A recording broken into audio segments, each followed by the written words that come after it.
किसी को याद नहीं है? बोलो। अच्छा, समझ गया। ठीक है, मतलब एसटी कमेटी हम लोग पढ़ चुके हैं।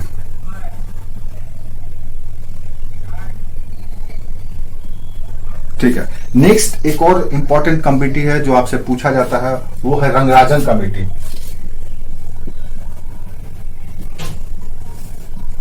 Rangarajan committee, this committee constituted इन 2020। इस कमेटी की स्थापना या गठन 2012 में हुआ था। ये सुरेश तेंदुलकर, ये लकड़ा वाला गाडगिल, इसका नाम थोड़ा सा याद रखिएगा और ईयर भी याद रखिएगा। कभी कभी ऐसे क्वेश्चन उछाले जाते हैं तो आप लोग सोचते हैं कहां से पूछ दिया गया। तो ये कमेटी 2012 में गठित हुआ और इसने अपना रिकमेंडेशन या सुझाव वर्ष 2014 में दिया। रिपोर्ट अपना 2014 में दिया। तो रिपोर्ट अगर याद भी नहीं रखेंगे लेकिन इसका गठन कर दे अवधि याद रखेंगे तो ज्यादा बेटर रहेगा। ये कमेटी जो सुझाव दिया उसने गरीबी आकलन के लिए दो आंकड़ा दिया। कहा कि अर्बन क्षेत्र के लिए यानी शहरी क्षेत्र के लिए अलग मानक और ग्रामीण क्षेत्र के लिए अलग। सुरेश तेंदुलकर में ऐसा नहीं था, वो एक कॉमन ये निकाल करके लाए थे पद्धति।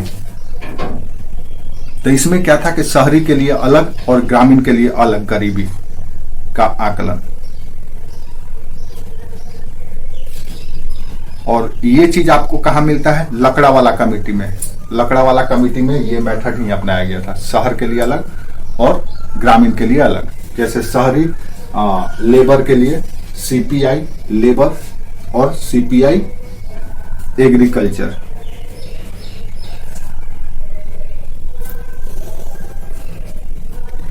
इसमें आकलन करते समय दोनों ही फूड और नॉन फूड यानी खाद्य और गैर खाद्य दोनों वस्तुओं को शामिल किया गया था।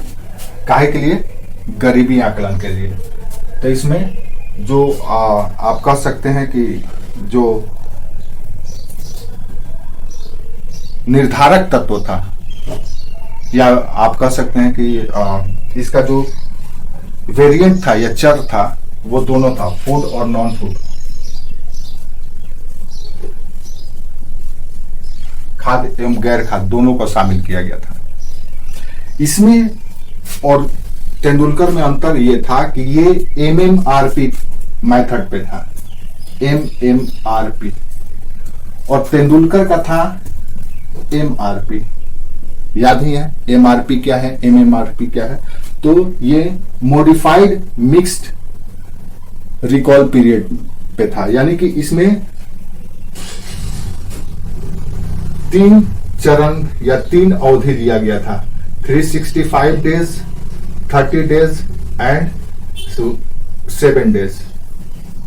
ये तीनों में आंकड़ा निकाला गया था और अनुमान ये लगाने की कोशिश की गई थी कि आप खाद्य पदार्थ और गैर खाद्य पदार्थ इन सबों में पिछले 1 साल से लेकर के पिछले 1 हफ्ते तक कितना खर्च किया है, उसके आधार पर यह निर्धारित किया जाता था कि आप गरीब हैं कि नहीं है। तो स्वाभाविक है जब ये आंकड़ा अपनाया जाएगा तो गरीबी का आकलन या डाटा कम हो जाएगा। क्योंकि मान लो हम कभी खर्च कर दिए 2000 रुपया कहीं से आया मेरे पास, खर्च कर दिए, जूता खरीद लीजिए, कपड़ा खरीद लिए, कहीं घूमने चले गए, अब वो खर्च हमारा गरीबी पॉवर्टी लाइन से ऊपर फेंक देगा।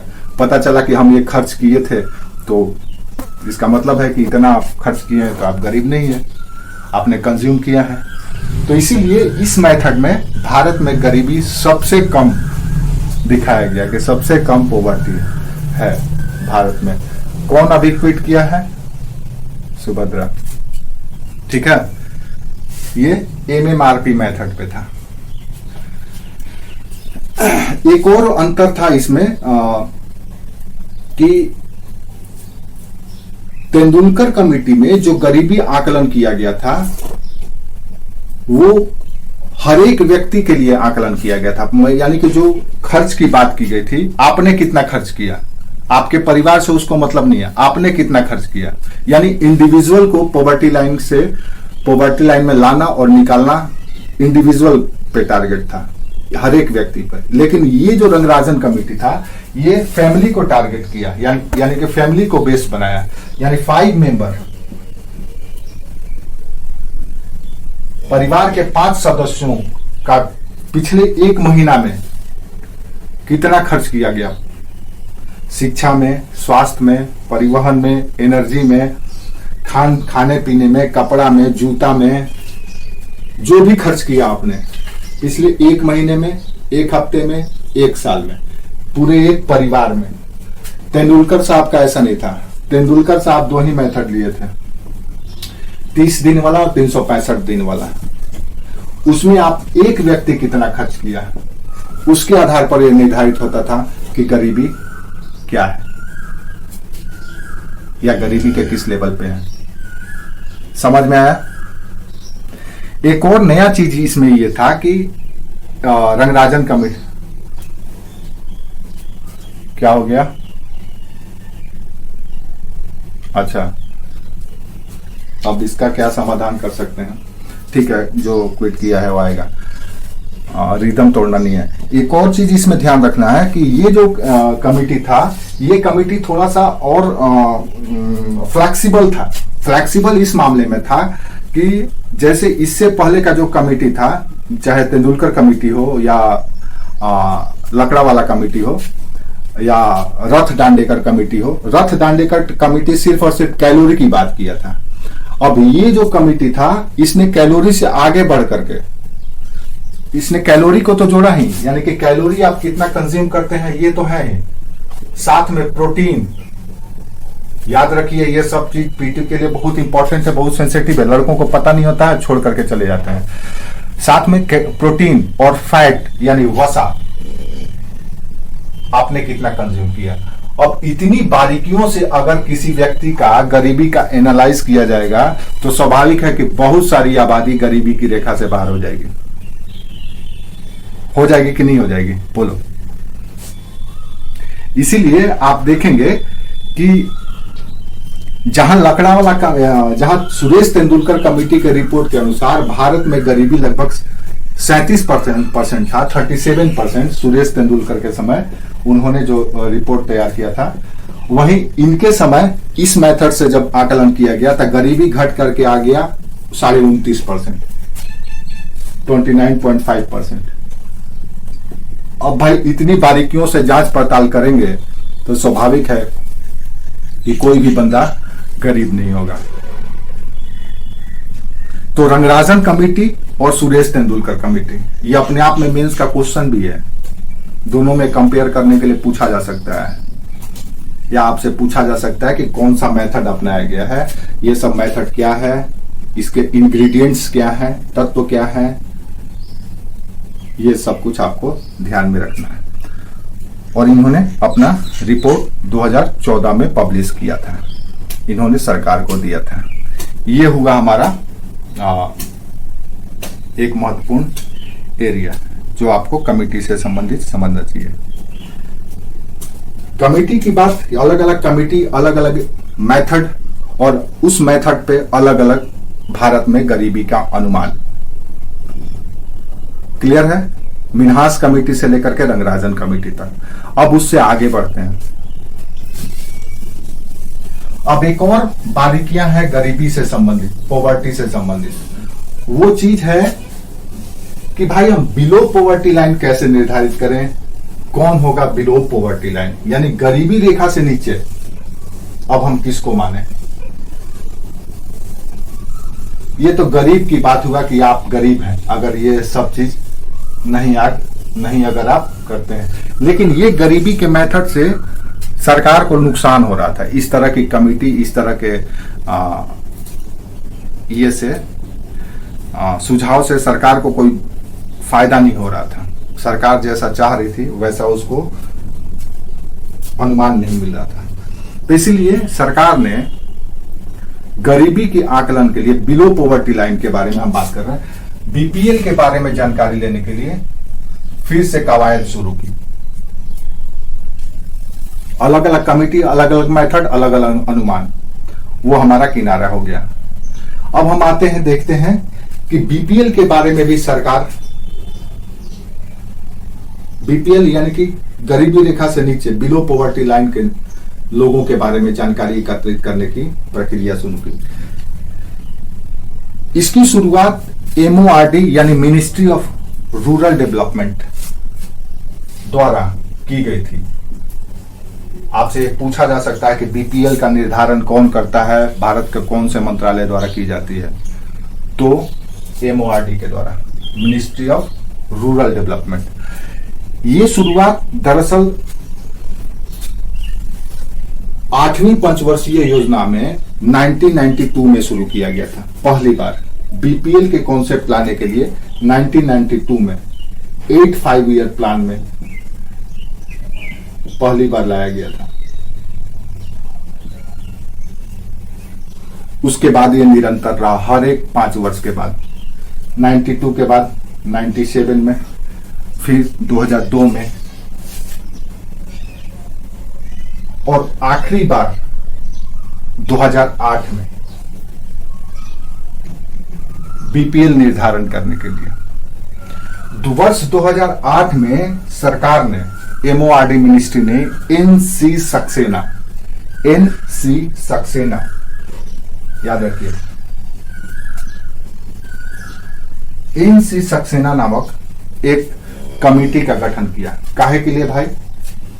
तो बीपीएल को कैसे डिसाइड किया जाए या कैसे डिफाइन किया जाए, इसके लिए एनसी सक्सेना कमेटी का गठन हुआ। अब ये जो एनसी सक्सेना कमेटी है, ये बड़ी रोमांचक तरीके से रिकमेंडेशन दिया।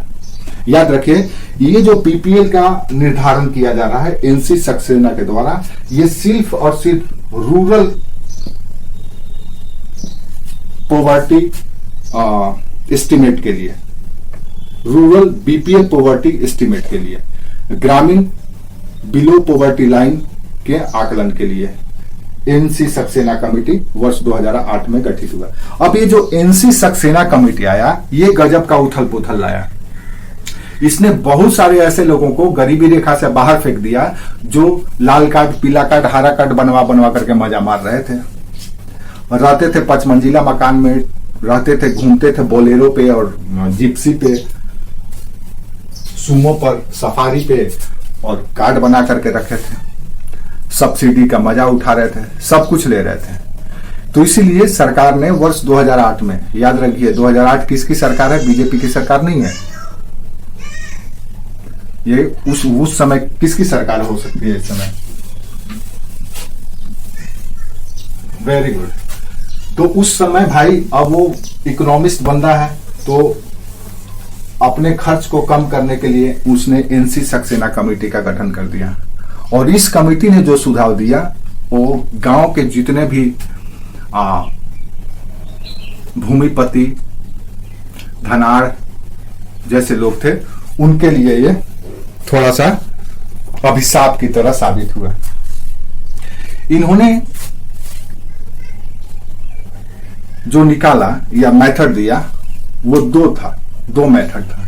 एनसी सक्सेना कमेटी ने कहा कि हम बीपीएल में 2 लोगों को शामिल करेंगे, या बीपीएल में हमारे शामिल करने का हमारे पास ये मेथड है। इन्होंने कहा कि ऑटोमेटिक इंक्लूजन, यानी कि स्वयं समावेशी,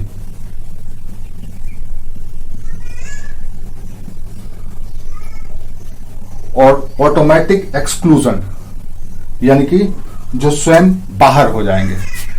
ऐसे लोग अगर इन शर्तों को पूरा नहीं करेंगे तो वो इससे बाहर हो जाएंगे। तो आप इसको कह सकते हैं कि स्वमेव बहिष्करण या ऑटोमेटिक एक्सक्लूजन, स्वयं बहिष्करण। अब ये चीज इन्होंने लेकर के आया है, ये 2 मानक सेट किया। अगर कोई व्यक्ति स्वयं समावेशी के शर्तों को पूरा करता है, ABCDEF, तो वो स्वयं ऑटोमेटिक बीपीएल में चले आएगा। अगर कोई व्यक्ति स्वयं बहिष्करण की शर्तों को कैरी करता है, तो स्वयं वो इससे बाहर चले जाएगा बीपीएल से, यानी वो बीपीएल नहीं रहेगा। याद रखिए, ये सिर्फ और सिर्फ रूरल एरिया के लिए है, ग्रामीण क्षेत्र के लिए है। अब इसमें क्या क्या शर्त था जिस शर्त पे कोई स्वयं बीपीएल में शामिल हो जाता है और स्वयं बीपीएल से बाहर हो जाता है। अब ये थोड़ा सा रोचक है। इसमें यह कहा गया कि अगर कोई व्यक्ति के पास 4 व्हीलर है, जीप है, कार है, ये याद रखिए ये सब चीज, जीप, कार, ट्रैक्टर या कोई भी 4 पहिया मोटर वाहन, 3 पहिया मोटर वाहन, तो गरीबी रेखा से बाहर। अगर आपने कहीं से कर्ज लेकर के या किसी भी तरह से अगर आपके घर में ये मिल गया, 5 परिवार के सदस्यों में अगर आपके नाम पे है, तो आप गरीबी रेखा से बाहर, आपको बीपीएल की कोई भी फैसिलिटी नहीं दी जाएगी। अगर आप ट्रैक्टर रखे हैं, थ्रेसर रखे हैं, तो भी बाहर होगा। दूसरी ओर, अगर आपकी परिवार के मुखिया का, जो 5 सदस्यीय परिवार है, उस मुखिया का पर मंथ इनकम 10,000 रुपया है, तो भी ये स्वयं समावेशी है ना, तो ये इधर होगा, इधर नहीं, ये इधर होगा स्वयं बहिष्करण में। तो जीप, ट्रैक्टर,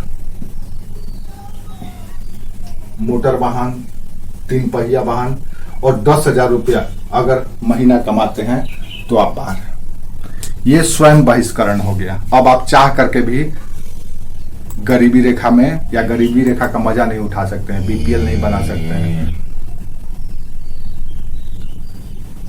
समझ में आया? तो होगा कौन? इसके लिए सिंपल सा मेथड था कि अगर कोई आदिम जनजाति है, ट्राइब है, तो चाहे वो कितना भी धनी बनी हो, वो गरीबी में आएगा। तो आदिम जनजाति यानी कि प्रिमिटिव ट्राइबल, शेड्यूल कास्ट, अनुसूचित जाति। अब देखो कितना बारीकी से समाज में अलगाव पैदा किया जाता है। कोई करोड़पति है लेकिन अगर ट्राइब है, अनुसूचित जाति का है, तो भी वो गरीब है। और आज भी रिजर्वेशन इसी के आधार पर दिया जा रहा है ना। और समाज में ये अपेक्षा की जाती है कि भाईचारा बना रहे। तो ये जानबूझ करके पॉलिटिशियन के द्वारा समाज में अलगाव पैदा किया जाता है। तो अगर आप ट्राइब हैं, अगर आप अनुसूचित जाति के हैं, अगर आपके परिवार में कोई महिला यानी कि वुमेन या फीमेल डोमिनेंट फैमिली है और वही अर्निंग करती है, मुखिया पुरुष नहीं है, कमाने वाला कोई व्यक्ति पुरुष नहीं है, बल्कि कोई महिला है और घर चलाती है, तो वो भी बिलो पॉवर्टी लाइन में शामिल होगा। यानी कि एकल महिला शीर्ष वाला परिवार, एकल महिला शीर्ष वाला परिवार अगर है तो वो गरीब है। एक और था इसमें कंडीशन कि वो परिवार जो बंधुआ मजदूर, लेबर बॉन्डेड लेबर है, तो वो भी ऑटोमेटिक इंक्लूसिव हो जाएगा या बिलो पॉवर्टी लाइन में शामिल हो जाएगा। अब ये मेथड के लाने के वजह से समाज में पूरा अफरा तफरी मच गया। बहुत सारे लोगों का जो फैसिलिटी बीपीएल का मिलता था वो बाहर चले गया। समझ में आया?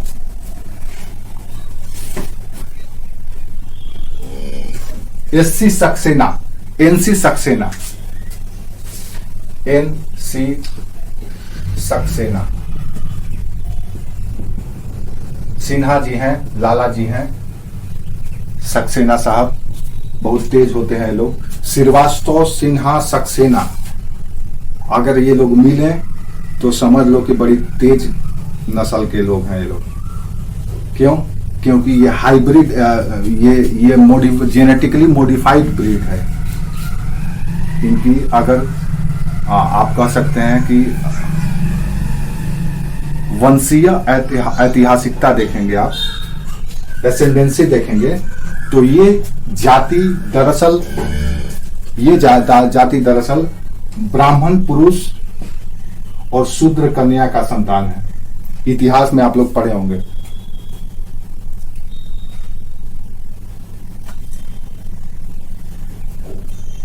की संतान है ये श्रीवास्तव जी लोग, इसलिए बड़ी तेज होते हैं।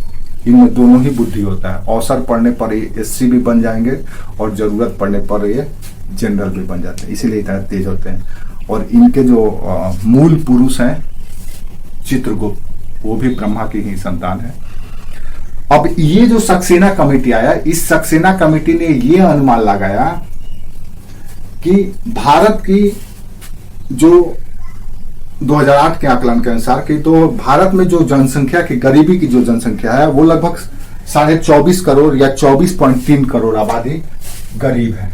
24.3% गरीब आबादी है। इसमें से उन्होंने बताया कि लगभग 18 करोड़ आबादी ग्रामीण क्षेत्र में वास करती है और इस 18 करोड़ का 60% बीपीएल में शामिल है। तो 18 का 60%,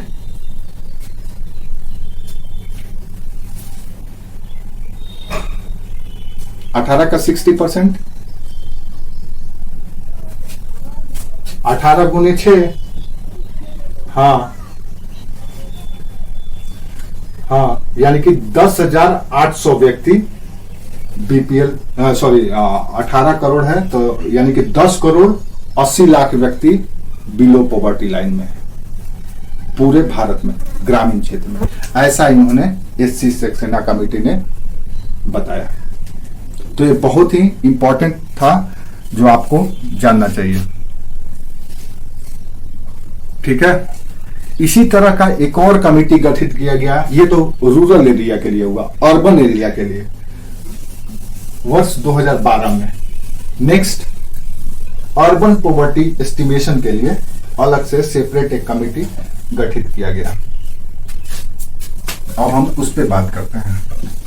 गरीबी से संबंधित सारे एस्पेक्ट समझ लो, इससे बहुत सारे हर एक साल प्रीलिम्स में क्वेश्चन पूछे जाते हैं और हमेशा पूछे जाते रहेंगे, क्योंकि न तो गरीबी कभी भारत से खत्म होने वाला, क्योंकि जिस दिन गरीबी खत्म हो गया उस दिन भारत से पॉलिटिक्स खत्म हो जाएगा और जिस दिन गरीब खत्म हो गए उस दिन पॉलिटिशियन खत्म हो जाएंगे।